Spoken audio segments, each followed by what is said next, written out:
कोलकाता के इसने पकड़वाया बड़ा रैकेट सामने आए, ऐसे नाम के हिल गई सीबीआई। उन्होंने डॉक्टर बेटी के साथ जो किया सुनकर आपका भी खून सूख जाएगा। जस्टिस संस्था के जानकारों का मानना है कि टॉर्चर हुआ है वो हम लोग नहीं मान सकते हैं, जिसकी वजह से आंखों से खून निकल गया। अदालत में दरिंदे संजय रॉय के बयान से साफ हो गया है कि कोलकाता अस्पताल कांड में एक से ज्यादा लोग शामिल थे। दरिंदे संजय ने गलती से एक ऐसा बयान दे दिया है जिससे साफ हो गया है कि डॉक्टर बेटी के साथ हुए कांड में वह अकेला नहीं था। अब सीबीआई का शक हकीकत में बदलने लगा है। ऐसे ऐसे नाम सामने आ रहे हैं, इतने बड़े बड़े लोग शामिल हैं इस केस में, जो इस केस को बंद कराने में अपना सारा पैसा, अपनी सारी पावर, अपनी सारी पूंजी लगा रहे हैं। गवाह खरीद लिए जा रहे हैं, सबूत मिटाए जा रहे हैं। जहां वारदात हुई थी वहां रिनोवेशन के नाम पर सारे के सारे सबूत खत्म कर दिए गए। फिर भी अब सीबीआई के हाथ एक बड़ा सबूत लग गया है। अब ये साफ होने लगा है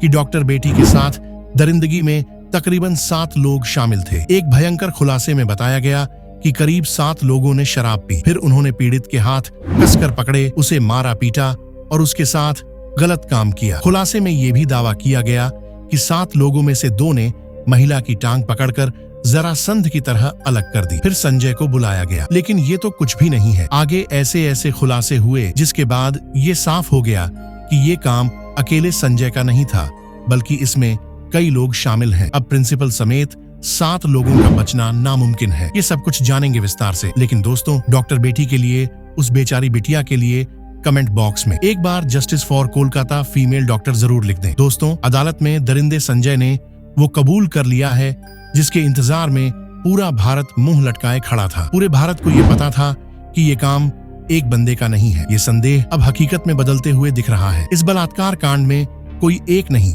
बल्कि तकरीबन 7 लोग शामिल हैं और सब कुछ पूरे तरीके से प्लान्ड है। इसी कारण से सीबीआई फुल एक्शन में आ गई है और कोलकाता के डॉक्टर बेटी केस में 7 आरोपियों का पॉलीग्राफ टेस्ट शुरू हो गया है। उधर सीबीआई के अनुसार बिना दरवाजे वाले सेमिनार हॉल में डॉक्टर बेटी के साथ जो हुआ, उस बिटिया की चीख किसी को सुनाई क्यों नहीं दी। अब सीबीआई यह जानने की कोशिश कर रही है कि अपराध को बिना किसी बाधा के कैसे अंजाम दिया गया। क्या कोई व्यक्ति हॉल के बाहर निगरानी कर रहा था? सीबीआई यह भी देख रही है कि सेमिनार हॉल से कोई चीख या फिर शोर क्यों नहीं सुनाई दिया। बाहर किसी को इन सभी तथ्यों से यही साफ होता है कि डॉक्टर बेटी के साथ दरिंदगी सेमिनार हॉल में नहीं बल्कि कहीं और की गई थी। उन्हें किसी और रूम में जमकर मारा पीटा गया और फिर जब उसकी सांसें चलनी बंद हो गई तो उन्हें सेमिनार हॉल में ला करके रख दिया गया, जिसके बाद उनके शरीर को दरिंदे संजय के हवाले कर दिया गया। लेकिन अब संजय ने जो बयान दिया है उससे साफ हो रहा है कि वो अकेला नहीं था, बल्कि इसमें कई लोग शामिल थे। अदालत में दिए गए संजय के बयान को तो जानेंगे ही, लेकिन उससे पहले सबसे भयंकर खुलासे को देखते हैं जिसमें 7 लोगों के शामिल होने का दावा किया जा रहा है। दरअसल सोशल मीडिया पर एक पोस्ट में दावा किया गया है कि कोलकाता के आरजी मेडिकल कॉलेज और अस्पताल में हुए डॉक्टर बेटी की हत्या संजय रॉय ने नहीं बल्कि अस्पताल के साथ ट्रेनी डॉक्टर ने की थी। मेरी बात जरा ध्यान से सुनिए, फिर अंत में सब कुछ क्लियर कर दूंगा। इस पोस्ट में कहा गया है कि इन ट्रेनी डॉक्टरों ने पहले डॉक्टर बेटी के साथ दरिंदगी करी और फिर उसकी टांगों को बेरहमी से चीर दिया, जैसे महाभारत में जरासंध के साथ किया गया था। भीम ने इसी तरीके से जरासंध का वध किया था। एक्टिविस्ट मधु किश्वर ने सोशल मीडिया प्लेटफॉर्म पर इस बारे में एक पोस्ट किया जिसमें उन्होंने बताया कि अस्पताल में काम करने वाली एक महिला डॉक्टर और उसके दोस्त के बीच हुई फोन कॉल बातचीत से यह दावा किया गया है। उन्होंने इस बातचीत का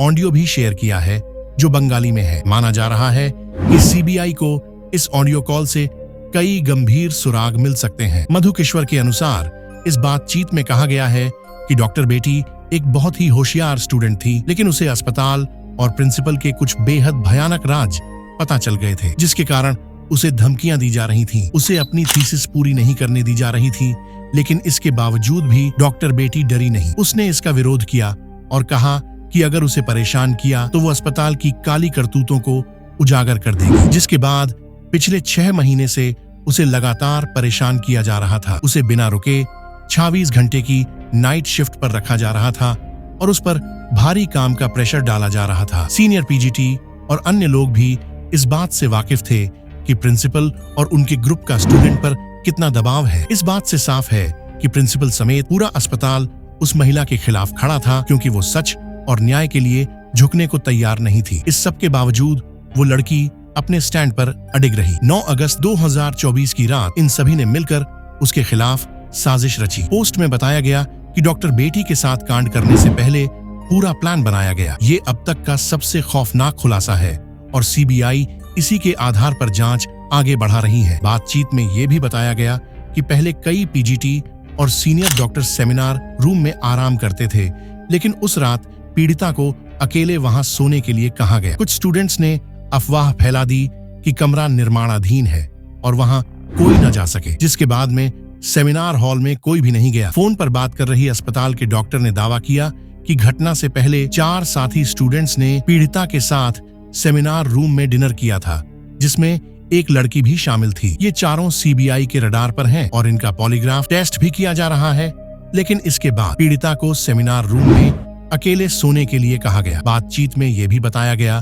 कि करीब 7 लोगों का एक ग्रुप नीचे गया और शराब पी। फिर उन्होंने पीड़िता के हाथ कसकर पकड़े, उसे मारा पीटा और उसके साथ दरिंदगी की। इस वारदात में एक महिला इंटर्न ने भी मदद की। खुलासे में यह भी दावा किया गया है कि उसमें से 2 ने पीड़िता के पैर पकड़कर जरासंध की तरह अलग कर दिए, जिससे उसकी पेल्विक की हड्डियां टूट गईं। उन्होंने उसकी कॉलरबोन को भी तोड़ दिया और फिर उसे उल्टा लिटाकर उसके ऊपर जूते से रौंदा। फिर उसके सर को इतने बुरे तरीके से कुचला गया कि उसकी खोपड़ी फट गई। इस तरह से 9 अगस्त की देर रात कोलकाता के आरजी मेडिकल कॉलेज में डॉक्टर बेटी के साथ दरिंदगी की गई। देखिए, अगर ये सभी बातें सच हैं, तो फिर सीबीआई को इन 7 लोगों के खिलाफ सबूत जरूर मिलेंगे और संजय के साथ इन 7 को भी कड़ी से कड़ी सजा मिलेगी। इसके बाद जब ये सभी लोग वारदात को अंजाम देकर सीढ़ियों से नीचे उतर रहे थे, तो संजय रॉय को देखा, जो ग्रुप डी के दूसरे कर्मचारियों के साथ शराब पी रहा था। इन डॉक्टरों ने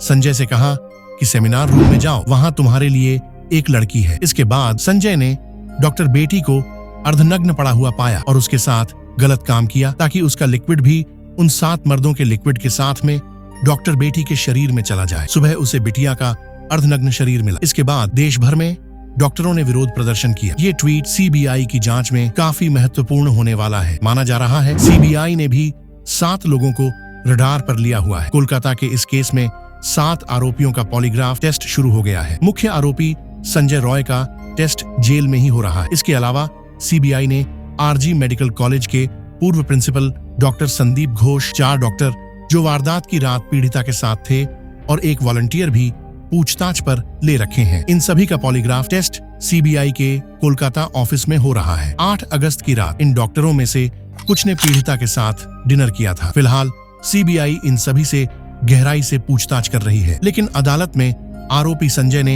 एक बयान देकर सभी को हैरान कर दिया है। दरअसल 23 अगस्त को सियालदह कोर्ट ने संजय को 14 दिन की न्यायिक हिरासत में भेजा। इसी सुनवाई के दौरान संजय पॉलीग्राफ टेस्ट के लिए भी तैयार हुआ। मजिस्ट्रेट ने संजय से पूछा कि वो पॉलीग्राफ टेस्ट के लिए क्यों तैयार हुआ। इसे लेकर संजय ने कहा, पॉलीग्राफ टेस्ट से साबित होगा कि मैं निर्दोष हूँ, मुझे फंसाया जा रहा है। संजय के इस बयान ने बवाल खड़ा कर दिया है, क्योंकि वो खुद को निर्दोष बता रहा है। इसका मतलब साफ है कि इस कांड में कई लोग शामिल हैं। इसी कारण सीबीआई फुल एक्शन मोड में आ चुकी है। सीबीआई का मकसद इन कर्मचारियों के बयान को जांचना है, क्योंकि सीबीआई बाकी मेडिकल रिपोर्ट्स जैसे कि पीड़िता के शरीर से लिए गए बाकी सबूतों को सीधे तौर पर घटना से जोड़ने में नाकाम रही है। दोस्तों, आपको बता दें कि पुलिस इन्वेस्टिगेशन के दौरान जो कुछ भी सबूत छुपाए जा सकते थे, मिटाए जा सकते थे, वो सब किया गया। बड़े बड़े लोग, बड़े पैसे वाले लोगों ने इस केस को दबाने की खूब कोशिश करी, लेकिन जब से ये केस सीबीआई के हाथ आया है, तब से उनके भी पसीने छूट गए हैं। मगर सीबीआई को कुछ सबूत हाथ नहीं लग रहे, क्योंकि उन्हें पहले ही मिटा दिया गया। अब सीबीआई जानना चाहती है कि क्या इन चारों डॉक्टरों ने सबूतों के साथ कोई छेड़छाड़ की थी, या फिर ये किसी बड़े षड्यंत्र का हिस्सा थे। क्योंकि पोस्टमार्टम रिपोर्ट इधर उधर करने में प्रिंसिपल समेत ये सभी लोग बेहद माहिर थे। इसी कारण से सीबीआई इस घटना को कई एंगल से जांच कर रही है। राज अस्पताल के पूर्व प्रिंसिपल संदीप घोष से लगातार पूछताछ की जा रही है, लेकिन वो बार बार अपने बयान बदल रहे हैं। इससे ये साफ होता जा रहा है कि कांड में उसका बड़ा हाथ है। उसके घर पर भी रेड की जा रही है, लेकिन सवाल यही निकल कर आता है कि कौन है इस पूरे केस के पीछे जो इन सबको बचा रहा है। कौन है वो पावरफुल लोग जिनका नाम सामने नहीं आ रहा है और वो अंदर ही अंदर इन सबको बचा रहे हैं। इस केस में सीसीटीवी फुटेज की गहराई से जांच की जा रही है। अस्पताल के सेमिनार हॉल के दरवाजे की चिटकनी कुछ दिनों से टूटी हुई थी और ये बात सबको पता थी। इसी कारण जब डॉक्टर रात 2 से 3 बजे के बीच में हॉल में गई तो दरवाजा बंद नहीं कर पाए, लेकिन फिर भी किसी को कुछ पता नहीं चला कि अंदर क्या चल रहा है, या फिर सबने सब कुछ जानते हुए भी आंखें बंद कर ली। सीबीआई ये भी जानना चाहती है कि सेमिनार हॉल से कोई चीख पुकार की आवाज बाहर क्यों नहीं आई। इसी कारण शक बढ़ता जा रहा है कि इसमें कई बड़े लोगों के हाथ शामिल हैं जो इस केस को दबा रहे हैं। तो दोस्तों, आप इस वीडियो को लाइक करें या ना करें, चाहे हमारे चैनल को सब्सक्राइब करें या ना करें, लेकिन कमेंट बॉक्स में जस्टिस फॉर फीमेल डॉक्टर जरूर से लिखें और इसे शेयर करें अपने दोस्तों रिश्तेदारों में ज्यादा से ज्यादा, ताकि सभी तक ये जानकारी पहुंच सके और उसे बिटिया को इंसाफ मिल सके।